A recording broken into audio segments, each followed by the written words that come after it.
And then they re-signed Lester Strode. That's right, yeah. What did you think of the move of non-tendering Wesley Wright?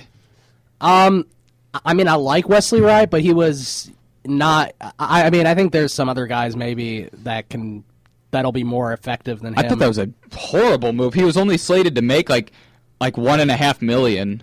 Yeah. And he had like a 2.80 ERA, and he like turned it on after they traded James Russell. Yeah, I actually got his autograph at the Cubs convention I was in January. I got Wesley Wright and Justin Grimm's autograph together. So did you?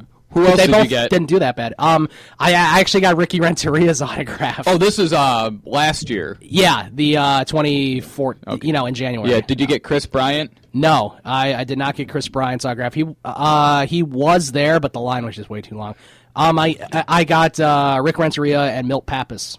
I know. I went to the Cubs convention one year. It was the year for the 2008 season. Oh wow! So a lot of yeah, that was good. I got good things there. I got like Derek Lee. I got a picture with Alfonso Soriano and his autograph. A picture Cool. And an autograph for Ted Lilly. I got Zambrano, Ernie Banks, Ryan Sandberg, Bill Buckner, Ryan Terrio, Les Lancaster. Did I say Zambrano? Yes. Yeah, we stayed at a hotel, so we're there for 3 days. That's what I might be doing in January. I think we're staying at the hotel. And you're going again? I'm pretty sure I'm going again. We're going to be able to do a lot more stuff then, too, so that's exciting. Yeah, I mean, I enjoy it, except for me, it was just kind of I really enjoyed it. It's just I don't like waiting in long lines forever. Right. And, I mean, I'd rather, instead of getting an autograph, I'd rather get a picture with the person. Yeah, well, when I went in January, they had a lot of great discussion panels and stuff where, you could ask questions. Theo Epstein was talking, and they had, a lot of good stuff. I mean, there was a lot of good stuff. And the thing that I liked the best, there wasn't a whole lot of negativity. There wasn't all these Cubs fans saying, when are we going to win, blah, blah, which is probably what the case was a couple years ago at the Cubs conventions. But this one in 2014 was, it was an exciting one. You could see the improvements in front of you. Yeah, when I was there in 2008, it was just the optimism there was Everyone's so probably great. like, we're going to win the World Series. Everyone's probably cheering. Because they're coming off the division title in 2007. And they ended up having a great season in 2008. Yeah, they had the best record in the National League, and then the Dodgers series happened. I mean, it was a fun time. It was one of those things where you go, for me, it was just, because I don't like waiting in the long lines. It was something where I went, it's like something to say you did it and you had a good time. And, yeah. I mean, I know some people probably enjoy doing that. I know there's people that go every year. There are people who go every year. Where I just kind of I don't really like waiting in the long lines. Well, like it was kind of cool because a ton of people. Last year they were celebrating. I was in the room with the first people who got to see that Wrigley Field is 100. Okay. It was like a video or something. I think they showed it on TV later in the season, but I got to see it firsthand. I know. I got it since I'm a Cubs season ticket holder. When they sent us our tin, that it came with that DVD. Nice. So we got that. Yeah, that's for free. For free, except for except for the thousands of dollars for the season tickets. Except for the $10,000 on the season tickets. Man, that would be a dream of mine someday to get season tickets for the Cubs. Just put your name on the waiting list. I'll give you. I was 28,000 number. Mine, and the thing is, they're in my name. Oh, are they in your name? Yeah, they're in my. Because me and my dad were both on the waiting list, and he's higher. He was higher on the list than I was, and I was number 28,000. And then they said they pulled my name out of a lottery, so they're in my name. Wow, nice. Yeah, they're in my name. Yeah, so I mean, at 10,000. I think that this year we moved into the 200 level, except we moved 8 sections closer to home plate. Okay. We're row 6 in section 213. Okay. Which is right with the pitcher's mound, and it's a downgrade. It's $3,000 less. Okay. So. Yeah, which is really nice. As far as season tickets go for my family, I mean, we've only had season tickets to DePaul, and this is the first year where we don't have season tickets. Oh, that's gotta be a weird. Yeah, but I'm still going to go to a good amount of games, and because since everyone sort of knows us there, they still think we have season tickets, so we can just buy the cheapest tickets, like $9 tickets. I think they have at Allstate Arena. So if you just buy a $9 ticket, I can just go sit down where I normally sit. So as long as no one has those seats. As long as nobody's sitting there, which usually isn't a problem, especially for non-conference with DePaul. But yeah. my dad, since he went to the DePaul 1980s when he started, he got student season tickets, and then we've had season tickets since 1980. Yeah, it was just really weird. Like, it wasn't like we were expecting to get like a call from the Cubs saying we got him. It was just kind of like, yeah, we know we're pretty far back on the list, and then you get a call. And then our Cubs agent called and then said they'd like to set up a meeting because my name was pulled out of a lottery.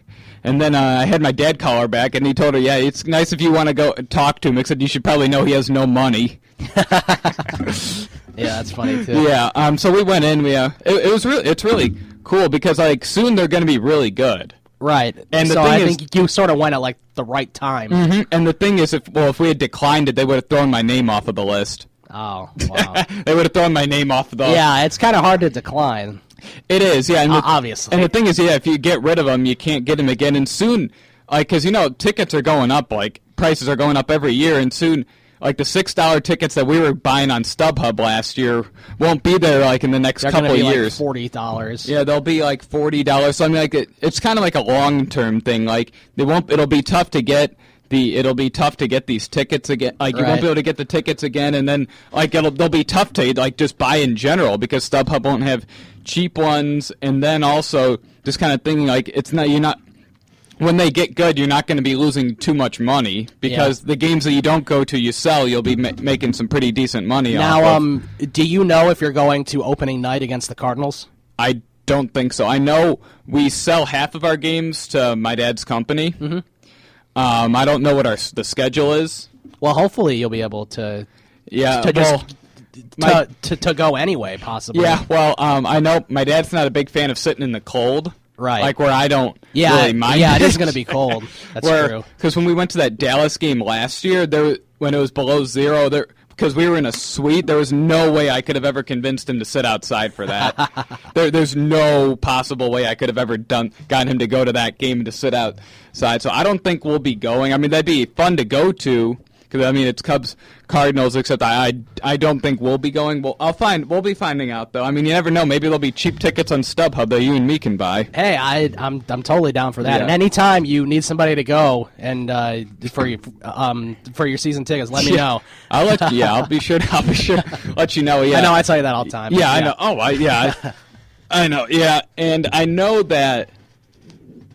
Last year we gave opening day to my dad's company, so I don't even know if we'll have it this year. Okay. Real quick, we got about 3 more minutes here on SportsTownChicago.com Fantasy Fanatics. The Bulls are going to be hosting Golden State. I'm going to be at the game. That's going to be a fun game. I hope that, because Golden State's been playing extremely well, I hope that the Bulls can give them a run for their money, and hopefully the Bulls can come out on top. I mean that you could see like both teams scoring 120 points. I could definitely, especially if Rose is on his game. It could definitely be good. I mean, I'm gonna be like that. That's probably gonna be one of the most fun games, like just to watch. Yeah. Like where the Cleveland game on home opener that I went to, that was just more for the atmosphere. That was like a playoff. Although it turned out being a really good game. That was a really good game. They would have won if Rose didn't get injured. Yeah. Except, I mean, like you're just like that's just gonna be a good experience. I mean, you'll probably be seeing both teams making almost every shot. Right. Well, hey, I mean that's what I'm hoping it'll be a really exciting game. Although it would be nice if the Bulls won, obviously. Yeah. I mean that's seeing Curry and Klay Thompson in person is gonna be fun. Yeah, for sure. All right, well, this has been Fantasy Fanatics on SportsTownChicago.com. We broadcasted live from 2 to 4 p.m. right here. We did not have Chris Simpson on today, but he will be on next week, and we had some more time to talk about the awful Bears-Cowboys game, so that was kind of fun. Say your goodbyes. Yeah, well, thank you for listening. We really appreciate it. We'll be back on next week. You can follow us on Twitter always, at Ryan Stuprich. And at RRisky16. All right, thanks for joining us, and have a good weekend.